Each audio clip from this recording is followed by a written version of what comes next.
도형을 통해 곱셈 공식과 인수분해 공식을 이해하는 시간을 갖도록 합시다. 자, 우리가 이렇게 직사각형이 있다고 해봐요. 그럼 이 직사각형의 넓이를 우리가 어떻게 구하죠? 그렇죠. 가로 곱하기 세로로 구할 거예요. 그런데 만약에 이 직사각형이 이렇게 나눠져 있다고 생각해 보세요.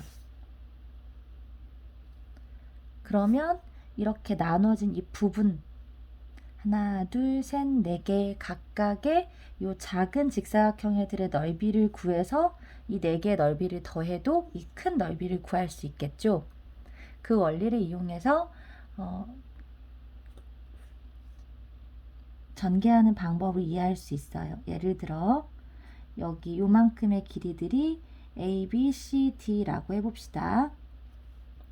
그러면 넓이를 그냥 구한다면 가로 길이는 A 더하기 B가 될 거고 세로 길이는 C 더하기 D가 되겠죠. 그러면 이 길이와 이 길이를 곱한 값이 넓이가 될 거예요. 우리가 가로 길이의 곱셈은 곱하기 기호를 생략해서 이렇게만 되어 있어도 이것과 이것을 곱하는구나 라고 알 수 있어요. 그럼 이건 무엇과 같냐면 요 넓이는 얼만큼이죠? A 곱하기 C. 그리고 또 이 넓이. 이건 A 곱하기 D. 그리고 이 넓이. 이건 B 곱하기 C. 그리고 이 넓이는 B 곱하기 D. 이렇게 4개를 구해서 더하는 것과 같다는 거죠. 그걸 써보면 A, C 더하기 A, D 더하기 B, C 더하기 B, D가 되겠죠.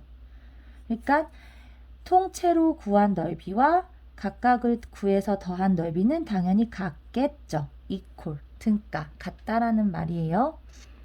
그럼 우리가 이걸 살펴보면 어떻게 알 수 있냐면 요 가로에서 A랑 B 둘 중에 하나를 택하고 이 가로에서 C랑 D 둘 중에 하나를 택해서 곱할 수 있는 모든 경우를 해서 더하면 되는 거죠. 왜냐면 이 가로가 의미하는 건 요 괄호가 의미하는 건 이 가로의 길이의 부분들이고 이 괄호가 의미하는 건 이 세로의 세로 길이의 부분들이거든요. 그러니까 당연히 가로 길이 하나, 세로 길이 하나를 곱해야 이 하나하나가 나오잖아요. 그러니까 가로 길이들 중에서 하나, 세로 길이들 중에서 하나를 곱해야 이게 다 나온다는 거고 그걸 몽땅 다 해야지. 예를 들어서 내가 얘랑 얘를 곱하고 얘랑 얘를 곱하고 얘랑 얘를 곱하고 이거는 빼먹으면 넓이가 되지 않잖아요. 저 큰 직사각형에. 그러니까 할 수 있는 모든 경우를 다 해야 된다는 거죠. 그래서 생각해보면 A에 대해서 C도 하고 D도 하고 B에 대해서 C도 하고 C만큼의 길이도 하고 D만큼의 길이도 각각 해야 된다는 거죠. 그걸 괄호를 통해서 보면 마치 이것에 대해서 얘랑 한 번, 얘랑 한 번, B에 대해서도 C랑 한 번, D랑 한 번 이렇게 해야 된다는 거죠. 그런데 수업을 들은 친구들은 기억이 나겠지만 선생님이 뭐라고 했냐면 이렇게 보내는 것처럼 생각해도 되지만 사실은 뽑아내는 걸로 생각을 하는 게 더 좋다 그랬죠. 나중에 고등학교까지의 공부를 생각하면 요 가로에서 하나를 뽑고 요 가로에서 하나를 뽑고 그렇게 뽑을 수 있는 경우의 수가 AC, AD, BC, BD 이렇게 4가지 경우겠죠. 여기 2개 있고 2개 있으니까 2 곱하기 2해서 그래서 이렇게 전개가 된다는 거예요. 이해가 되셨죠?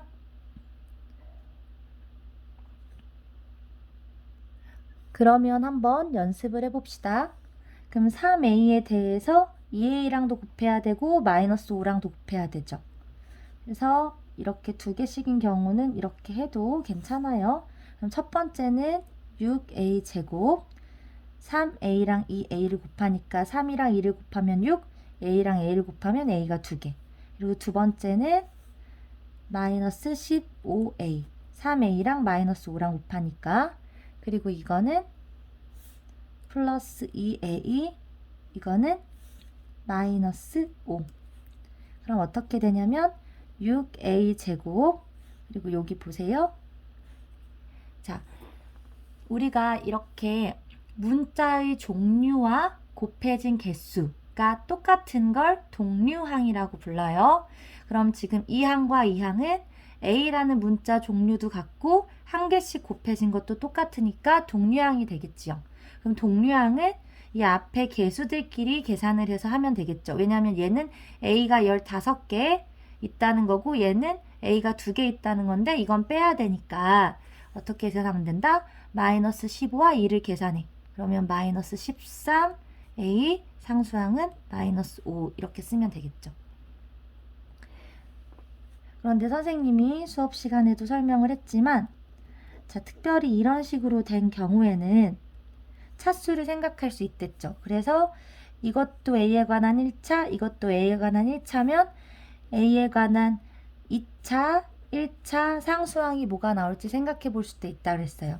그럼 2차항은 A랑 A를 골라야 2차항이 나오니까 이렇게 고르면 6A 제곱.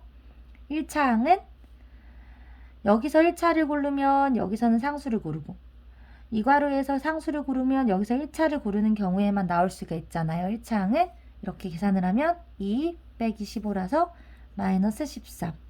상수항은 상수항끼리 곱했을 때 마이너스 5. 이렇게 생각할 수도 있다고 했어요.